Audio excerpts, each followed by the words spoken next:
Konnichiwa मिनासान। आज चाहिँ हामी अर्को पाठ हेर्छौँ। मिदासी नामी भनेर लेखेको छ यहाँ है। यो चाहिँ यहाँसम्म हेऱ्यौँ है, यो काममा हुँदा पालना गर्ने नियमहरू भन्ने कुरा। आज चाहिँ यो हेरमा कि गाइते किमासिता भने चाहिँ केटीले कपडा फेरेर आए भनेर मक्ख परेर हाँसिरहेछ हेर्नु।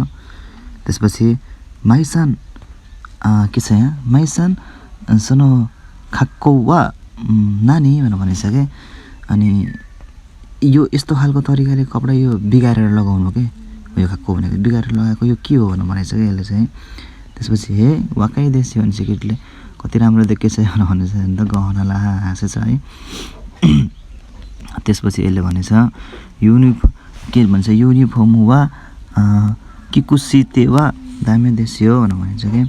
यो भनेको चाहिँ कपडा चाहिँ बिगारेर लाउन चाहिँ एकदम नराम्रो हो, मनाइ छ, ठिक होइन भन्ने कुरा भयो क्या। त्यसपछि यहाँ के लेखेछ भने हेर्नु त, यासुया यो बिना दोनो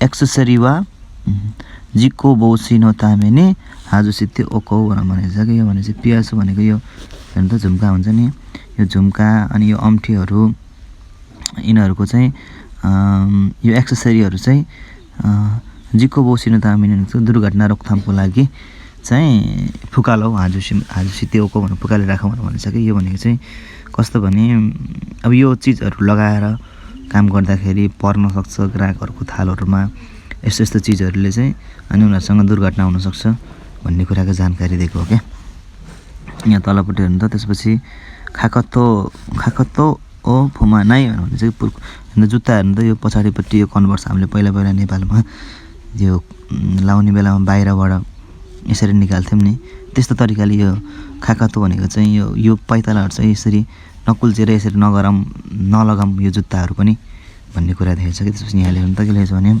युनिफर्म नो यो गरेया मिदासिनामिनी चौयो सियोने भनेर भनिन्छ कि। यो भनेको चाहिँ के भने युनिफर्मको मतलब लाउने लुगाहरूको अनि लाउने लुगाहरू चाहिँ राम्रोसँग अनि त्यसपछि मिलाएर ध्यान पुऱ्याएर लगाउने भन्ने कुरा हो। त्यसपछि यहाँ तल जाउँ, चुखानुहरू फुकुसोको कुरो गाके नाइ त इके नाइ भनेको छ कि। सरसफाइ छ भने सरसफाइ चाहिँ अनि त्यसपछि फुकुसोको कुरो गाके नाइ भनेको चाहिँ ध्यानसित गरेन भने के।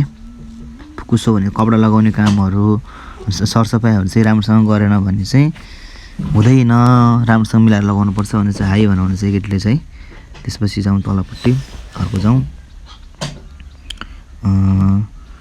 माइसान सैसौ वा फुत्ताचुनो सिउरीगा आरुन्दायो भनेको चाहिँ सरसफाइ चाहिँ दुई प्रकारको हुन्छ है भनेर सम्झाएको त्यसले। त्यसपछि यहाँ केटीले के भनेछ भने धन्न सिउरीगा आरु त्यसको भने कस्तो खालको सरसफाइ चाहिँ कस्तो प्रकारको हुन्छ भनेर सोधेछ क्या। अनि त्यसपछि केटाले भनेछ भने हितोचोमे वा निची जो सैसौ भनेछ क्या। अनि एउटा चाहिँ दैनिक गर्ने सरसफाइ हो, कोरेराओ माइनिची ओकोनाउ सैसौदे किरियै ओ इजी सुरु तामेनो सैसौ नन्दा भनेछ क्या। यो भनेको चाहिँ एउटा चाहिँ दैनिक गर्ने सरसफाइ।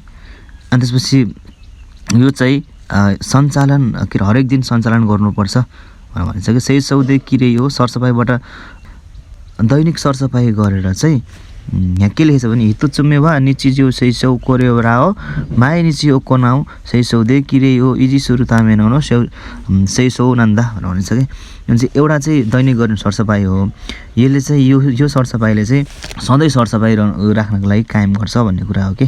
किरे हो इजी सुरु तामेनो भनेको चाहिँ सुन्दरता चाहिँ स्वच्छता चाहिँ कायम राख्छ भनौँ। निचिज्यू सैसौले चाहिँ सुन्दरता मतलब सधैँ त्यो गरिने ठाउँको सफाको अवस्थालाई चाहिँ कायम राख्छ भन्ने कुरा यसले सिकाएको छ क्या।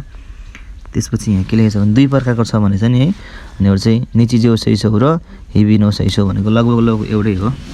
दुईटामा चाहिँ फरक के रहेछ त भन्ने कुरा यहाँ थोरै मात्रै फरक छ। यो चाहिँ के रहेछ भने यहाँ तल हेर्नु त के लेखेको छ यसले भने एउटा चाहिँ दैनिक सरसफाइ कायम राख्ने भन्ने भयो। दोस्रो चाहिँ के रहेछ भने फुताचुम्मे वा फुताचुम्या त्यही नाइ सौ कोरेवा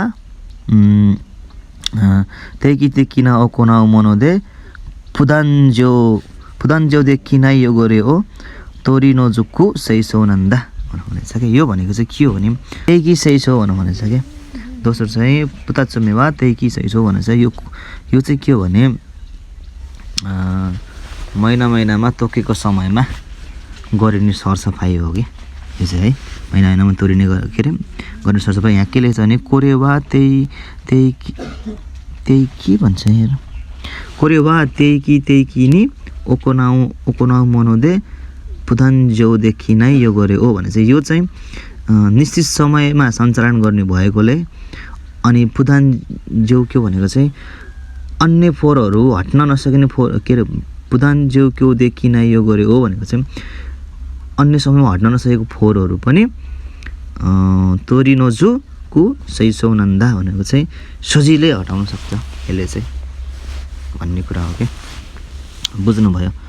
यहाँ तलपट्टि चाहिँ दुईवटा हेर्नु त के लेखेछ भने त्यही कि सही सौ भनेको चाहिँ निश्चित रूपमा गरिने सरसफाइ हो है। यो गरेन जो क्यो भनेको चाहिँ फोहोर हटाउन सक्ने क्षमता हो, फोहोरलाई हटाउनु भनेको के। त्यसपछि 3 नम्बरमा छ गेन्जाइनो इजी भनेको चाहिँ बिल्डिङको चाहिँ गेन्जाइ भनेको बिल्डिङ है। अनि बिल्डिङको इजी भनेको चाहिँ कस्तो भने तपाईँको त्यो कायम राख्नु के त्यसको आयु कायम राख्नु। कस्तो आयु भने त्यसलाई सफा गरेर जस सफा गरेर टल्काइराखेपछि त धेरै समयसम्म टिक्ने भयो नि त हो। त्यो पनि है वाक्स पनि लगाउनु पर्छ भने तलपट्टि देखाएको छ नि त मेसिन पनि देखाएको छ।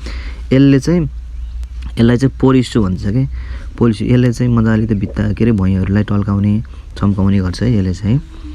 यहाँ हेर्नु त अर्को के रहेछ भने यसको काम चाहिँ के रहेछ है त्यही कि सेसौको काम चाहिँ के रहेछ निश्चित समयमा गर्ने सरसफाइ काम चाहिँ त्यही कि सेसौदे यो गरे ओ रिसेत्तोसिते निचिजेउ सेसौदे किरै ओ नागामोची सासेरु नोदेस्ने भनेछ क्या। यो भनेको चाहिँ के हो भने त्यही कि सेसो भन्नेलाई चाहिँ यो चाहिँ निश्चित समयमा गर्ने सरसफाइले चाहिँ यो गरे हो सेत्तोसित भनेको चाहिँ मैलोलाई रिसेट गरेर निचिजेउ सेसौदे किरै ओ नागामोची सासेरु नोदेस्ने भनेको चाहिँ एक दिन गरिने सरसफाइले चाहिँ बिल्डिङको चाहिँ लामो आयु गराउँछ, मतलब लामो आयुसम्म टिकाउँछ। यो भनेको चाहिँ तपाईँहरूले यसलाई यसरी बुझ्नु। यो त्यही कि सेसो भनेको चाहिँ तपाईँले महिनामा अथवा हप्तामा कसरी त्यो तोकिएको समयमा गर्नुहुन्छ सरसफाइ होइन। अनि यो निचिजियो सेसो र हिबिनो सेसो भनेको चाहिँ के हो भने यो त्यही कि सेसोले तपाईँले महिनामा एकचोटि गर्नुहुन्छ अथवा हप्तामा एकचोटि गर्नुहुन्छ भने निचिजियो सेसोले चाहिँ हरेक दिन गरिसकेपछि तपाईँले त्यतिखेर गरेको सरसफाइलाई निरन्तर रूपमा कायम राख्छ क्या।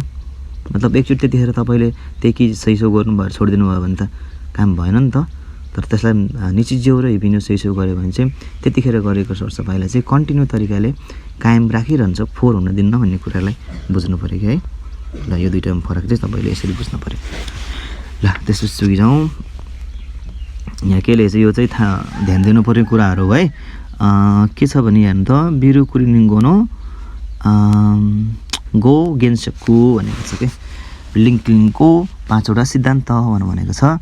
यहाँ हेर्नु त के छ यहाँ माइसान सेसो सुरु तामेनी ताइसेसुन कोतोते नन्दा त मैमस्का भने चाहिँ माइसान यो सरसफाइको लागि एकदम महत्त्वपूर्ण कुरा भनेर तपाईँलाई के जस्तो लाग्छ भनेर केटीले सोधेछ है।